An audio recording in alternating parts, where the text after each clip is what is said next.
다음은 이제 사막연산자 파트로 들어가고 이제 예제를 들어가겠습니다. 사막연산자는 말 그대로 항이 3개가 필요한 거예요. 네. 그러면은 3, 2, 1 다 있겠죠.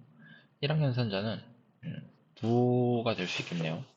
부호 플러스 마이너스를 나타내는 상황에서는 항이 하나만 오겠죠. 마이너스 10 이런 식으로.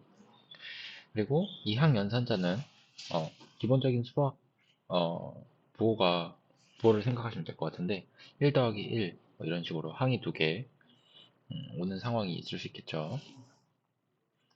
사막연산자 한번 형태를 보도록 할게요.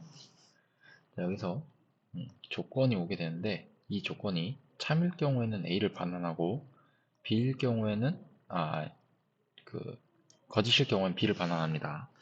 조건이 맞으면 A, 틀리면 B 이렇게 됩니다. 조건은 앞에서 논리연산자 혹은 관계연산자에서 반환을 참 또는 거짓으로 했었죠. 그런 것들이 올 수 있겠네요.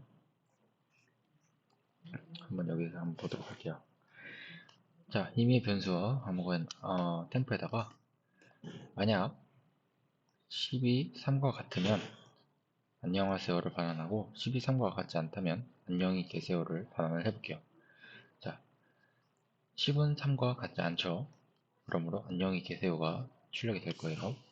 Alt Shift F10 해서 눌러보면 안녕히 계세요 이렇게 나올 거예요. 자, 여기서 형과 동생의 나이를 한번 넣어보도록 할게요. 형의 나이를 입력하세요 해서 인풋에 제가 입력값을 넣는데 여기에 int라고 제가 해서 다시 묶어놨어요. 그 이유는 input은 입력값을 넣었을 때 반드시 반환이 스트링 형태로 돼요. 문자 형태로. 그래서 여기다가 형의 나이를 13살이라고 하면은 13이라는 문자열로 반환이 되는데 저희가 원하는 거는 나이는 숫자형이죠. 정수형으로 넣고 싶어요. 그래서 그 전체를 묶어서 int라고 하시면 정수형으로 반환이 됩니다. 마찬가지로 동생의 나이도 입력값으로 입력을 하시면 반환을 문자열 형태로 반환이 돼요. 8이라고 적으면 8이라는 문자열로 대연산자를 통해서 에이지 동생에 들어가게 되는데 그걸 정수형으로 바꾸고 싶으면 int라고 해서 바꿔주시면 됩니다. 자, 이렇게 해서 템프에다가 만약 형의 나이가 동생보다 더 크다면 형, 근데 형의 나이가 더 크지 않다면 동생이었네 이렇게 출력을 해볼게요. 네, 형의 나이를 15라고 하고 동생의 나이를 13이라고 해볼게요. 형이 맞죠?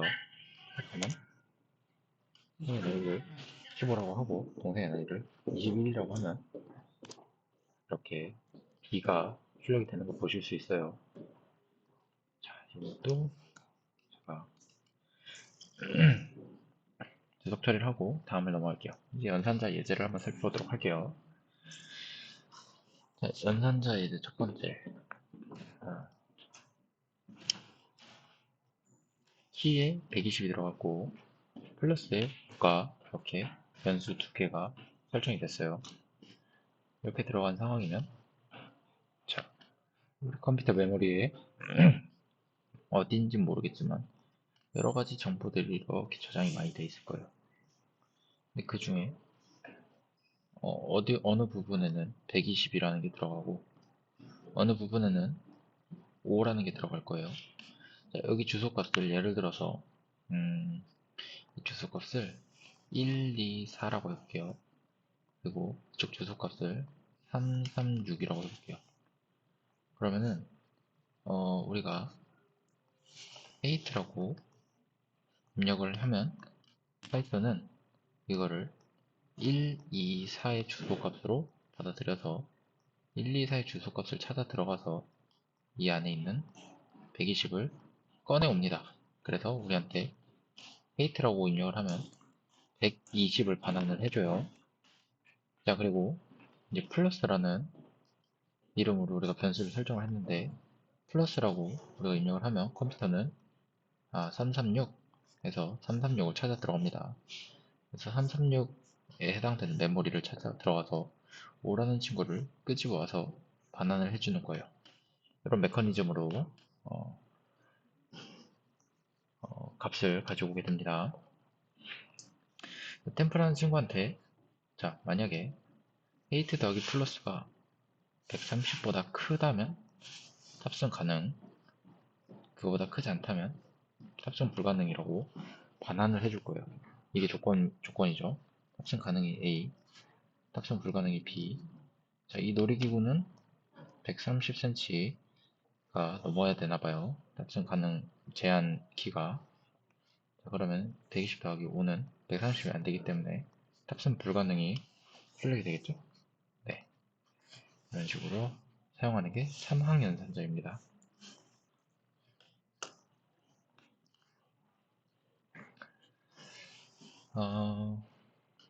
다음 거는 여러분들 보시면 이해가 되실 거예요. 반지름이 있고 예를 들어서 이 넓이가 반지름이 있는데 그 원의 넓이가 50보다 작으면 통과를 하고 50보다 작지 못하면 통과를 못하는 상황인 거예요. 이런 식으로 사망연산자를 통해서 여러분들이 변수에다가 조건에 따라서 둘 중에 하나를 넣어야 되는 상황에서는 사망연산자를 사용하시면 됩니다. 네, 한번 출력을 해볼게요. 5 곱하기 5의 제곱에다가 파이를 곱하면 50보다 작은가 봐요. 더 큰가 봐요. 그래서 통과를 못한대요. 자, 이번에는 등급 문제입니다. 여기다 여러분들의 점수를 입력을 하면, 자, 점수를 예를 들어서 14라고 입력을 했다고 쳐볼게요. 그럼 맨 처음에는 input엔 반환을 문자를 14로 반환을 해줄 거예요. 이거를 int로 묶어놨기 때문에 이게 정수형 14로 반환이 될 거예요. 그래서 스코어에는 14가 들어가 있겠죠. 클래스라는 변수에다가 등급을 넣고 싶은데 이게 A등급인지 B등급인지 C등급인지, 만약에 스코어가 90 이상이면 A등급을 반환해 줄 거예요. true이면. false이면 이 뒤로 넘어가겠죠. 이 뒤로 B로. 자, 그 다음 만약에 이 상황에서 다시 스코어가 80 이상이면 B를 반환을 해줄 거예요. 하지만 80 이상이 아니면 뒤로 넘어가겠죠. 이제 한 번 더 봐서 70 이상이면 C 등급을 반환을 해줄 건데 그것보다도 낮게 되면 D 등급을 반환을 하는 형태입니다. 한번 해볼게요. 자, 점수를 일단 A 등급을 받기 위해서 55라고 입력을 해볼게요. 그럼 A 등급이 잘 나오죠. 자, 다시 한번 해보면 이번에는 85점을 해볼게요. B 등급이 나올 거고 다시 75라고 해볼게요. C 등급이 나오고 65라고 해볼게요. 그럼 D 등급이 잘 나오는 걸 보실 수 있습니다. 사망연산자는 사실 이렇게 한 줄짜리가 메인이에요. 이렇게 줄이 여러 가지로 되게 되면은 이 다음 시간에 할 조건문을 더 사용하게 됩니다. 자, 키에서 100을 빼서 몸무게로 나눈 게 0.5 미만이면 고도 비만, 0.6 이하면 비만, 0.8 이하면 정상, 0.9 이상이면 마름을 이렇게 했을 때 여러분들이 직접 상태에 따라서 어, 고도 비만인지 비만인지 정상인지 마름인지를 스테이터스에 넣으실 수 있어요. 키에다가 150, 몸무게에다 60을 넣어서 상태를 이렇게 넣으면은 현재 이 값은 150에서 100을 빼면 50이겠죠? 50 나누기 60, 5분의 6인 상황이 여기 들어가게 돼서 템프에 들어가서 이게 0.5보다 작으면 고도 비만. 아니면 이쪽으로 넘어가죠.